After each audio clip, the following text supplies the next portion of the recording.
नमस्कार, सत श्री अकाल, आदाब मेरे प्रिय विद्यार्थियों। मैं सेवा स्वागत करता हूं आपके स्टडी चैनल कुमार के क्लासेस में। आज की क्लास में हम पढ़ने वाले हैं क्लास 10th की केमिस्ट्री का first chapter acid, base and salts. वैसे न्यू सिलेबस में फर्स्ट चैप्टर केमिकल रिएक्शंस है, लेकिन आप लोग एसिड, बेस एंड सॉल्ट्स पहले पढ़ेंगे, इसके बाद मैं वो चैप्टर आपको पढ़ाऊँगा।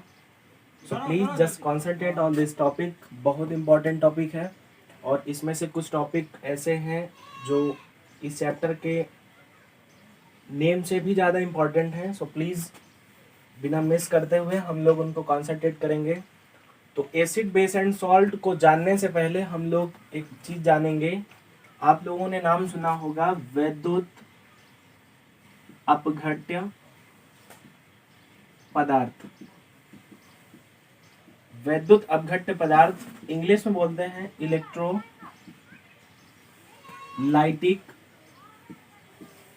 सब्सटेंसेस। तो टॉपिक फर्स्ट नंबर पर टॉपिक आया आपका वैद्युत अपघट्य पदार्थ। जैसा कि नाम से लग रहा है वैद्युत अपघट्य पदार्थ मतलब इसमें विद्युतीय अपघटन होगा। तो अगर हम लोग अपनी लैंग्वेज में कहें तो कहेंगे कि ऐसे पदार्थ जिनके जलीय विलयन में वैद्युत धारा का प्रवाह संभव होता है। एक दूसरी डेफिनेशन भी आप लोग बोल सकते हैं कि ऐसे पदार्थ जिनमें अगर हम लोग वैद्युत धारा का प्रवाह करें, इलेक्ट्रिसिटी अगर इसमें फ्लो कराई जाए तो ये इलेक्ट्रोलाइज हो जाएंगे, इनका वैद्युत अपघटन हो जाएगा।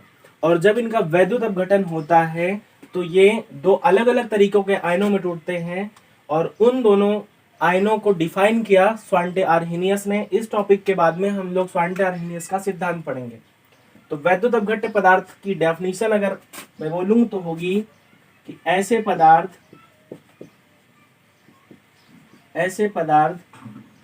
जिनके जलीय विलयन में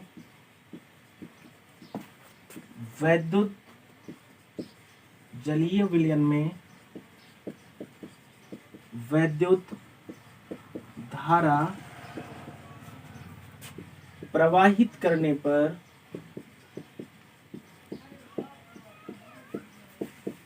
उनका अपघटन हो जाता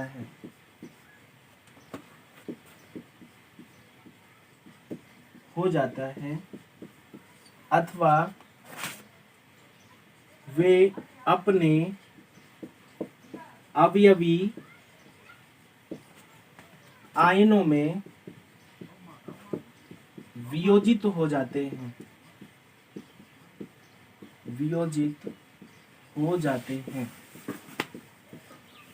तो डेफिनेशन आई, ऐसे पदार्थ जिनके जलीय विलयन में वैद्युत धारा प्रवाहित करने पर उनका अपघटन हो जाता है, या फिर यूं कहें कि वे पदार्थ जो अपने अवयवी आयनों में वियोजित हो जाते हैं क्या कहलाते हैं? वैद्युत अपघट्य पदार्थ। बेटा वैद्युत अपघट्य पदार्थ की श्रेणी में जनरली आपके सॉल्ट्स रखे जाते हैं। जैसे फॉर एग्जांपल यहाँ पर मैं अगर लूँ तो सोडियम क्लोराइड फॉर्मूला होता है NaCl। अगर इसकी ये वाली रिएक्शन कराएंगे तो NaCl रिवर्सिबल, यहाँ पर आपको दूसरी तरफ बेटा Na+ मिल जाएगा और उसके साथ में Cl- मिल जाएगा। अब यहाँ से क्वेश्चन ये उठता है कि सर यहाँ पर NaCl है और इस तरफ Na+ में चला गया, Cl- में चला गया, ये कहाँ से हुआ? ये हम आपको अगले चैप्टर में बताएंगे जब आप लोग पढ़ेंगे तत्वों की आवर्तिता उनके एवं उनके सिद्धांत। वहाँ पर आपको संयोजकता वाले टॉपिक में ये चीज़ें अच्छे से क्लियर कराई जाएंगी। तो अभी के लिए आप इतना समझिए कि यहाँ ये प्लस और यहाँ ये माइनस आता है कब? जब आप वैद्युत अपघट्य पदार्थ का वियोजन कराएंगे। इस वैद्युत अपघट्य पदार्थ की ये वाली जो अभिक्रिया होती है, जो रिएक्शन होती है बेटा, इसके कई नाम होते हैं। पहला नाम आपका होता है वैद्युत वियोजन,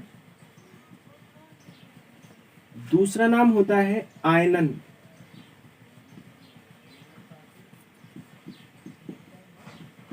electric dissociation, and this is ionization।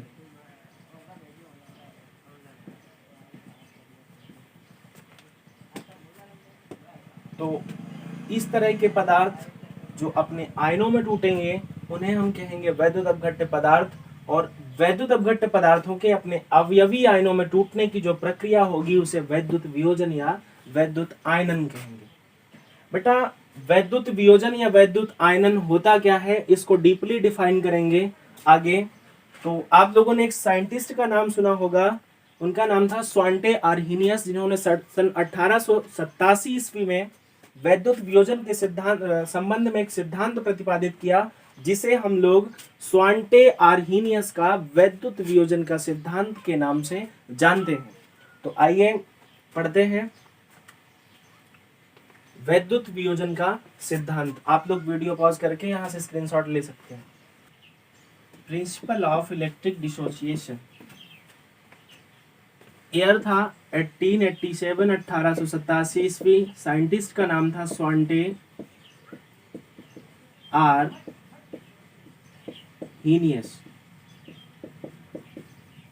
तो सन 1887 ईस्वी में वैद्युत वियोजन के संबंध में स्वांटे आर्हीनियस ने सिद्धांत का प्रतिपादन किया, जिसे वैद्युत वियोजन के सिद्धांत के नाम से जानते हैं। तो अब इस सिद्धांत में क्या बताया गया, वैद्युत वियोजन का सिद्धांत। तो आइए जानते हैं कि इस वैद्युत वियोजन के सिद्धांत के अंदर में स्वांटे आर्हीनियस ने क्या बताया। तो नंबर फर्स्ट में उन्होंने बताया, बेटा यहाँ पर एक रिएक्शन लिख लेते हैं, इसके बाद में आप लोगों को अच्छे से समझ में आएगा। जैसे हमने प्रीवियस रिएक्शन क्या की थी, NaCl reversible Na+ and that's last Cl-, ये आपका सोडियम और ये आपका क्लोरीन। बेटा नंबर फर्स्ट में आप लोगों को स्वांटे आर्हीनियस ने बताया, और आप लोग जो उन्होंने बताया वो आप लोग यहाँ पर देख पा रहे होंगे। ये वाला जो मार्क लगा हुआ है, ये मार्क होता है उत्क्रमणीय अभिक्रियाओं का। उत्क्रमणीय अभिक्रिया, रिवर्सिबल रिएक्शंस। बेटा ये मार्क यहाँ से प्रूव करता है कि वैद्युत वियोजन की जो रिएक्शन होती है, इलेक्ट्रिक डिसोसिएशन की जो रिएक्शन होती है, वो आपकी उत्क्रमणीय अभिक्रिया होती है, रिवर्सिबल रिएक्शन होती है। तो बेटा रिवर्सिबल अभिक्रियाएं, जो उत्क्रमणीय अभिक्रियाएं होती हैं, उन अभिक्रियाओं की एक सत्यता ये होती है कि उन अभिक्रियाओं में साम्य जरूर आता है। अब सर ये साम्य क्या है, बेटा इसको रासायनिक साम्य, इसका पूरा नाम होता है रासायनिक साम्य। इसको इंग्लिश में बोलते हैं केमिकल इक्विलिब्रियम। बेटा साम्य का मतलब क्या होता है, आप लोगों ने घड़ी का लोलक देखा होगा, वो पहले लेफ्ट जाता है, फिर राइट जाता है, फिर लेफ्ट जाता है और फिर राइट जाता है। बेटा अगर यही लोलक अपनी मीडियम कंडीशन में रुक जाए, बीच में रुक जाए, तो हम इसे बोलेंगे कि साम्य अवस्था होती है। That's same condition. बेटा देयर इज सेम कंडीशन। ये आपका जो NaCl है, इधर आपका Na+ और Cl- में टूट रहा है, ठीक है, हमने मान लिया। अब बेटा इसे उत्क्रमणीय अभिक्रिया क्यों बोला गया, क्योंकि यहाँ पर आप लोग देख पा रहे होंगे कि ये जो आपका NaCl है, ये रिएक्शन आपकी इस तरफ भी होगी और ये रिएक्शन आपकी इस तरफ होगी। मतलब रिएक्टेंट से प्रोडक्ट की तरफ भी होती है और प्रोडक्ट से रिएक्टेंट की तरफ होती है। कहने का तात्पर्य, बात का मतलब ये है कि आपकी जो उत्क्रमणीय अभिक्रियाएं होती हैं वो परिणामी से अभिकारक की ओर और अभिकारक से परिणामी की ओर दोनों तरफ होती हैं। परिणामी बोले तो उत्पाद, इसलिए बेटा इसको उत्क्रमणीय अभिक्रिया बोला जाता है। तो उन्होंने अपनी पहली लाइन, अगर हम लोग सुटेबल तरीके से बोले, तो उन्होंने बताया था कि वैद्युत वियोजन की अभिक्रिया एक उत्क्रमणीय अभिक्रिया होती है, अतः एक निश्चित समय पश्चात इस अभिक्रिया में साम्य आ जाता है। ये आपका फर्स्ट पॉइंट था। क्या बोला उन्होंने कि वैद्युत वियोजन की अभिक्रिया एक उत्क्रमणीय अभिक्रिया होती है, अतः एक निश्चित समय पश्चात, ये कुछ देर बाद, इसमें साम्य स्थापित हो जाता है। साम्य स्थापित हो जाता है।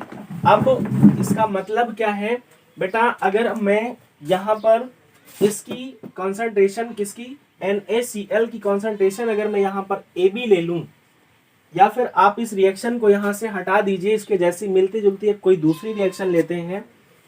दूसरी रिएक्शन क्यों लेंगे, क्योंकि उससे मैं फॉर्मूला क्रिएट करूंगा और फॉर्मूला ऐसा होना चाहिए जो हर जगह एप्लीकेबल हो।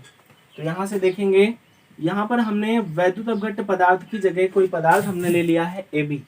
अब इसका हम लोग इलेक्ट्रिक डिसोसिएशन कराएंगे, विद्युत वियोजन कराएंगे, आयनाइजेशन कराएंगे। तो यहाँ से आपका A+ हो जाएगा और दूसरा फैक्टर आपका मिलेगा A+ एंड B-। अब बेटा यहाँ से हम लोग देखें, अगर हम लोग साम्य स्थिरांक ज्ञात करें, इसको डिनोट करेंगे K से। तो यहाँ पर आपका आएगा, ऊपर क्या करेंगे बेटा, concentration of A+, it means concentration of first factor.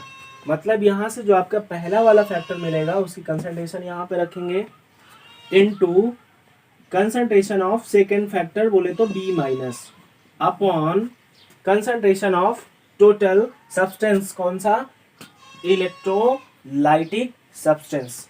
तो यहाँ पर हम लोग कंसंट्रेशन ऑफ AB रखते हैं।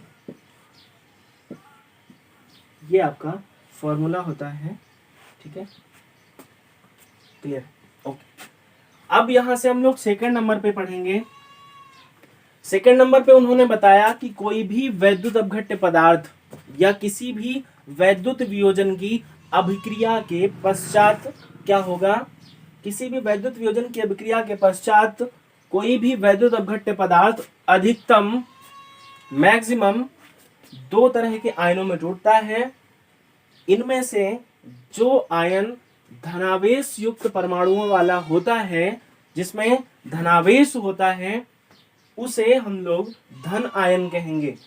फॉर एग्जाम्पल यहाँ से अगर आप देखेंगे तो यहाँ से आपका Na जो है वो धनावेश युक्त परमाणुओं वाला है, इसलिए हम लोग इसे कहेंगे धन आयन, धनायन बोलेंगे इसको। और जो फैक्टर ऋणावेश युक्त परमाणुओं वाला होगा उसे आप बोलेंगे ऋणायन। Is that clear? ओके, तो पहला धनायन और दूसरा ऋणायन। ये आपका दूसरा नंबर था जिसमें उन्होंने 2 चीजें बताई। पहला आपको धनायन के बारे में बताया और दूसरा आपको बताया गया ऋणायन के बारे में। आइए नंबर 3 पे देखते हैं कि उन्होंने क्या बताया। बेटा नंबर 3 में उन्होंने बताया था कि ये आपकी जो रिएक्शन है NaCl reversible Na+ and Cl-। तो इसमें उन्होंने बताया था कि ये आपका NaCl जो होता है, जब इसको हम लोग वैद्युत वियोजन की अभिक्रिया के पश्चात जब ये अपने अवयवी आयनों में टूटता है तो क्या होता है कि दूसरे नंबर में बताया गया धनायन और ऋणायन के बारे में, पहले नंबर में बताया गया उत्क्रमणीय अभिक्रिया होती है, इसलिए इसमें रासायनिक साम्य आता है। नंबर 1 में बताया गया उत्क्रमणीय अभिक्रिया है क्या, ये आपका वैद्युत वियोजन उत्क्रमणीय अभिक्रिया होती है और इसमें रासायनिक साम्य आ जाता है। दूसरे नंबर पे बताया गया कि कोई भी वैद्युत अपघट्य पदार्थ अधिकतम 2 तरह के आयनों में टूटता है। नंबर 1 में आपका आता है धनायन और नंबर 2 में ऋणायन।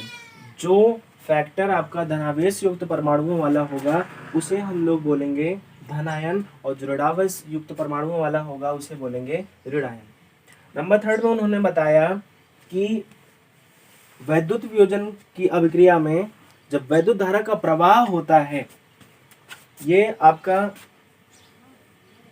एक बर्तन है, इस पर कोई विलायक डाला गया था और इस पर वैद्युत अपघट्य पदार्थ भी डाला गया है। तो बेटा जब इसमें आप वैद्युत धारा प्रवाहित करोगे, वैद्युत धारा जब इसमें प्रवाहित होगी तो होता क्या है, वैद्युत धारा प्रवाहित तभी होगी जब इसमें 2 तरह की इलेक्ट्रोड लगे होंगे। जब आप 2 तरह की इलेक्ट्रोड यहाँ पर लगा दोगे तो होता क्या है कि जो धनायन वाला होगा, जो प्लस वाले होंगे वो कैथोड की तरफ जाएंगे और जो ऋणावेश होगा, जो ऋण वाले होंगे वो आएंगे एनोड की तरफ। तो आप इनमें से किसी एक को कैथोड कह दीजिए और किसी एक को एनोड कह दीजिए। तो जो प्लस वाला होगा वो इस तरफ जाएगा और जो माइनस वाला होगा वो इस तरफ आएगा। यहाँ ये आपका माइनस और ये आपका प्लस। तो 3rd नंबर पे आपको सिर्फ इतना बताना है कि वैद्युत वियोजन की अभिक्रिया में जब वैद्युत धारा का प्रवाह होता है तो धनावेश युक्त परमाणु या धनायन कैथोड की ओर गतिशील होते हैं, कैथोड की ओर गति करते हैं, और ऋणावेश युक्त परमाणु या ऋणायन एनोड की तरफ गति करते हैं। नंबर 4 में आपको बताना है इस वैद्युत वियोजन की अभिक्रिया के दौरान यहाँ पर कई परिवर्तन होते हैं, उनमें से कुछ दर्शनीय होते हैं, कुछ दर्शनीय नहीं होते हैं, कुछ विजुअल चेंजमेंट्स होते हैं। तो जब वैद्युत वियोजन की अभिक्रिया होती है तो इसमें जितने भी दर्शनीय परिवर्तन थे उनको यहाँ पर दर्शाया गया। वैद्युत वियोजन के सिद्धांत में स्वांटे आर्हेनियस ने करीब 8 से 10 पॉइंट बताए हैं, लेकिन यहाँ पर आपको सिर्फ 4 बताए जाएंगे। सिर्फ 4 में आपका काम चल जाएगा, और पूरे 10 आप लोगों के कोर्स में भी नहीं है, इसलिए आपको पूरे 10 नहीं बताए जाएंगे। तो नंबर 4 में हमें क्या पढ़ना है? नंबर 4 में हम लोग पढ़ेंगे कि वैद्युत वियोजन की अभिक्रिया में कोई भी वैद्युत अपघट्य पदार्थ अधिकतम 2 तरह के आयनों में टूटता है। सेम है दूसरे नंबर वाले में, इसमें भी मैंने बताया था कि कोई भी वैद्युत अपघट्य पदार्थ अधिकतम 2 तरह के आयनों में टूटता है। तो यहाँ से यहाँ भी सेम है कि कोई भी वैद्युत अपघट्य पदार्थ अधिकतम 2 तरह के आयनों में टूटता है। अब ये इससे डिफरेंट कैसे होगा? आगे की लाइनें इसे डिफरेंट करेंगी।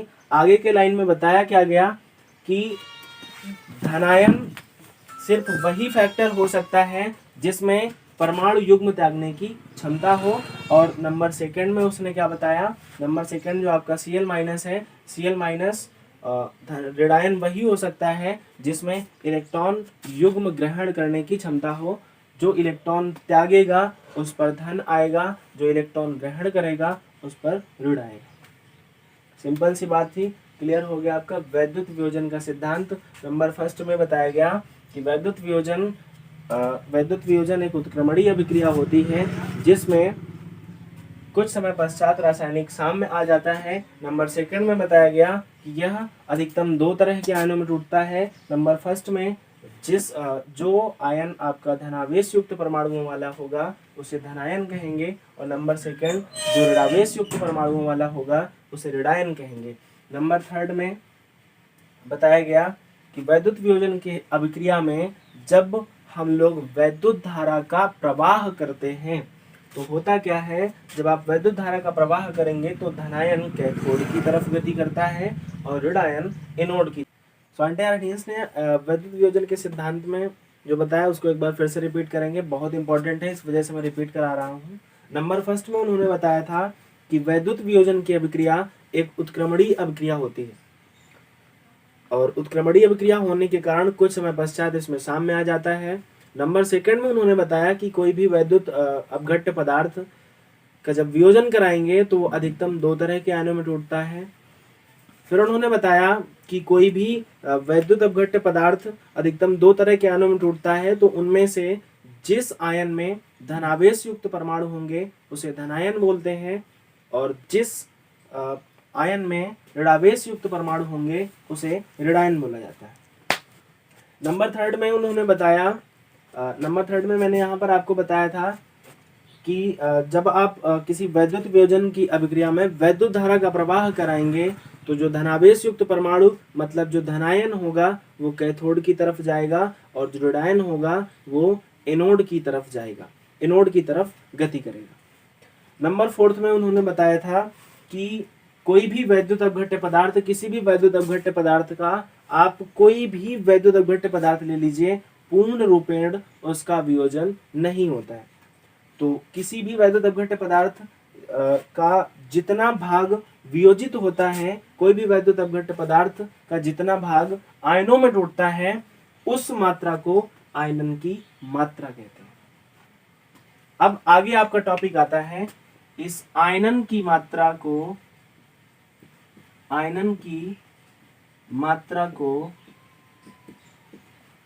प्रभावित करने वाले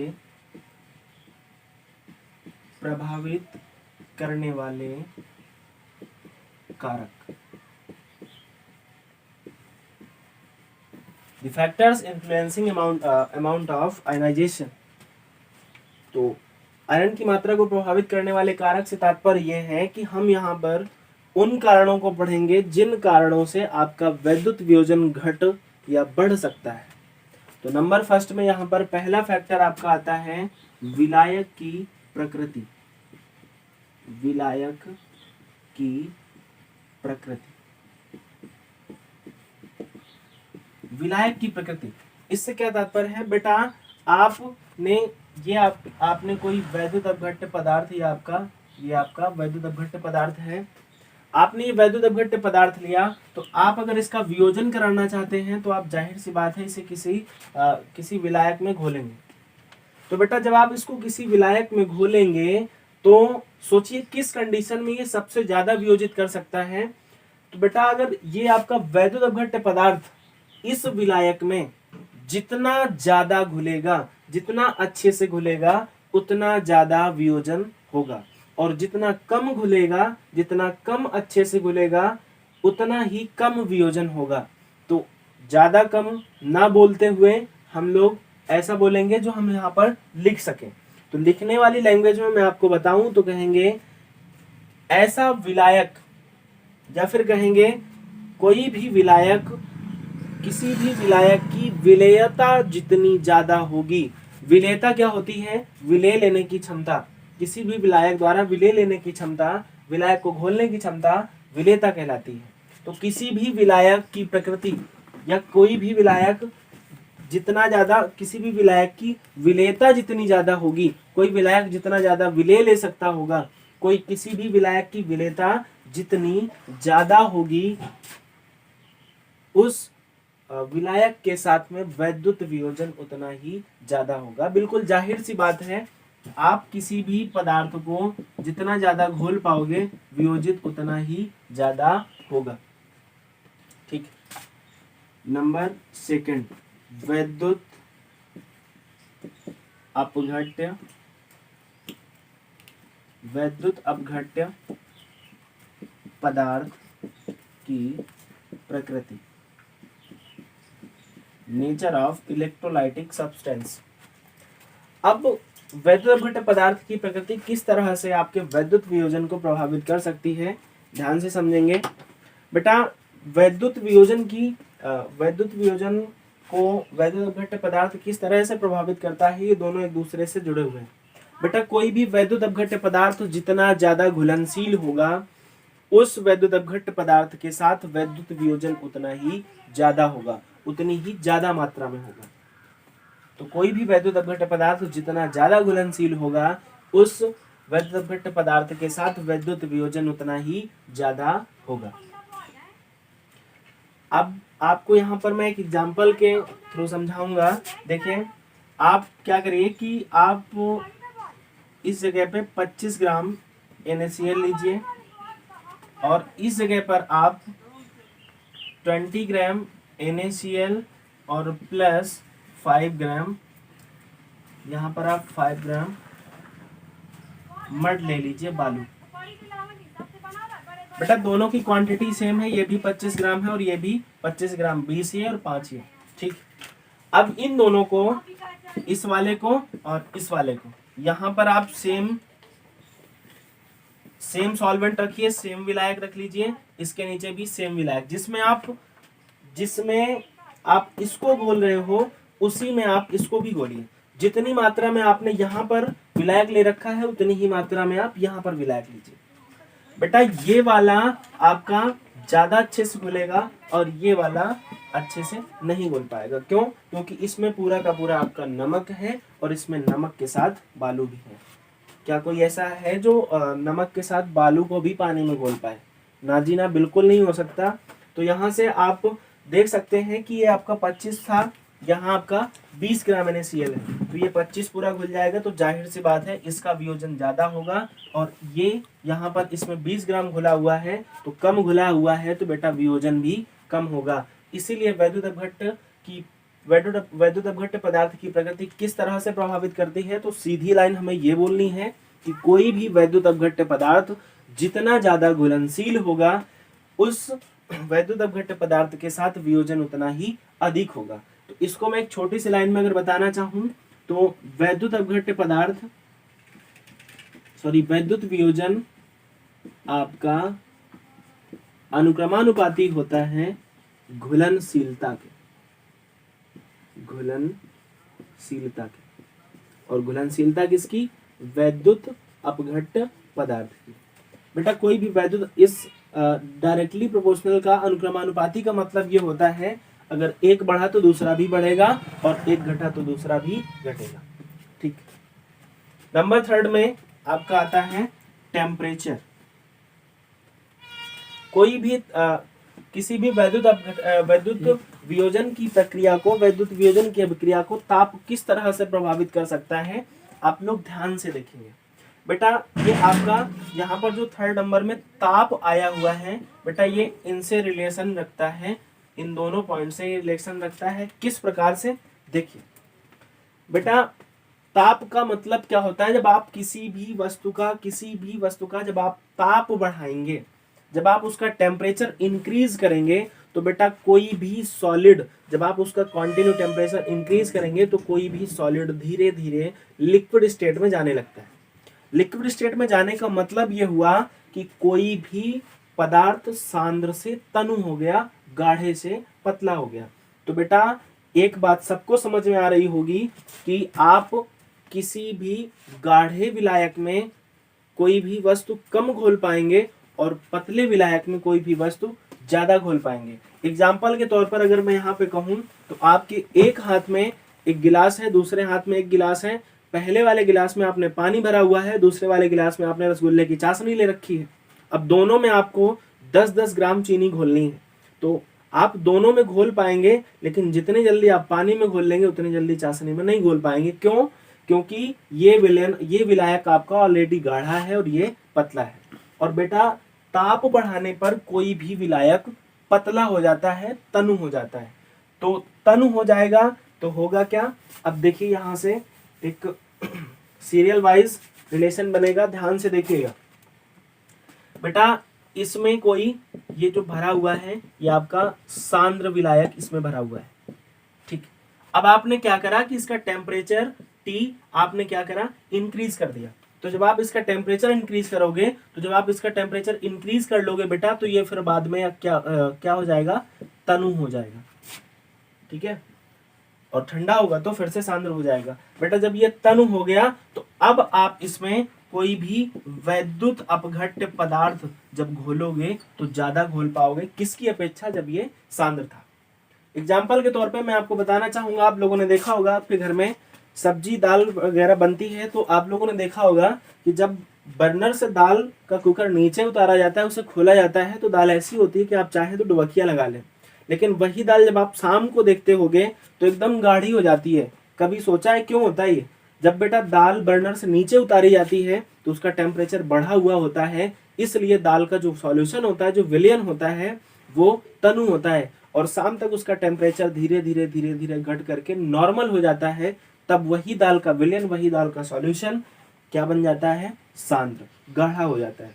तो बेटा ये सांद्र था कब, जब इसका टेम्परेचर बढ़ा नहीं था। जब आपने इसका टेम्परेचर बढ़ा दिया तो ये तनु हो गया, बेटा पतला हो गया। अब आप इसमें वैद्युत अपघट्य पदार्थ ज्यादा घोल पाओगे, और जब वैद्युत अपघट्य पदार्थ ज्यादा घुलेगा तो आप आ गए इन्हीं पॉइंट पे। जब वैद्युत अपघट्य पदार्थ आप ज्यादा घोल पाएंगे तो वैद्युत वियोजन भी आपका ज्यादा होगा। क्यों? वैद्युत वियोजन होता कैसे है, वैद्युत अपघट्य पदार्थों से। जब आप वैद्युत अपघट्य पदार्थ ज्यादा घोलेंगे तो वैद्युत वियोजन भी ज्यादा होगा। भाई अगर आप किसी शरबत का मीठा होना, जो उसका मीठापन है, उसे वैद्युत वियोजन मान लें और चीनी को वैद्युत अपघट्य पदार्थ मान लें, तो बेटा शरबत मीठा तभी होगा जब चीनी आप ज्यादा घोलेंगे। चीनी मतलब वैद्युत अपघट्य पदार्थ और मीठा मतलब वैद्युत वियोजन। तो जितना ज्यादा वैद्युत अपघट्य पदार्थ घोलेंगे उतना ही ज्यादा वैद्युत वियोजन होगा। तो आज की क्लास में बस इतना ही। कल मिलते हैं इसी चैप्टर के अगले टॉपिक के साथ। तब तक के लिए नमस्ते, बाय बाय, सत श्री अकाल, आदाब। वीडियो अच्छी लगे तो शेयर करें, और अच्छी लगे तो चैनल को सब्सक्राइब करें और अपने मित्रों के साथ भी शेयर करें। Continue your study.